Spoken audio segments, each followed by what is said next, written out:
Arabesk rap.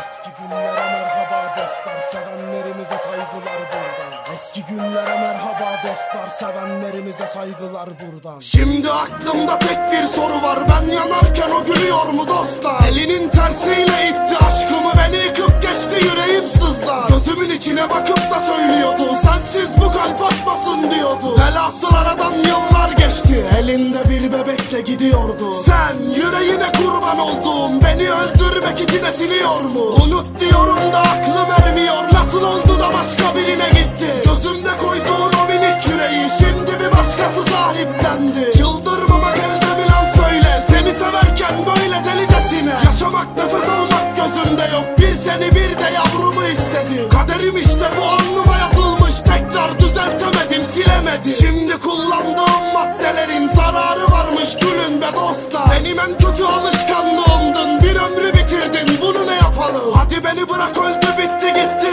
Ahımı çekebileceksin mi kadın? Allah ne kadar severdi yüreğim, sen bir kula sattın ya daha ne diyeyim? Gözlerinde tanıdım mutluluğu, gözleri bozdurdu suskunluğu. Şimdi tutamayacaksam ellerini, yarınları düşleyemeyeceksem, bu gözler bir başkasına mı bakacak, bu kalem hep sensizliği yazacak. Beni alıştırdığın sözlerine, dikenler ektiğin bu gençliğime, seni bana hatırlatan her şeyine, kendime unutmayan kalbime. Yazıklar olsun seni yazan elime, yazıklar olsun seviyorum işte.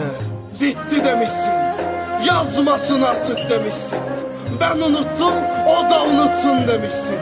Helal sana, sen hiç dönmeyeceğini bile bile bekledin mi? Korkularını yenip hadi gel be ölüm dedin mi? Demedin, diyemezsin. Çünkü senin sabahları hiç olmayacak gecelerin olmadı. Çünkü sen yalnız değilsin. Umutlarımla, hayallerimle suladığım gülümdün sen benim.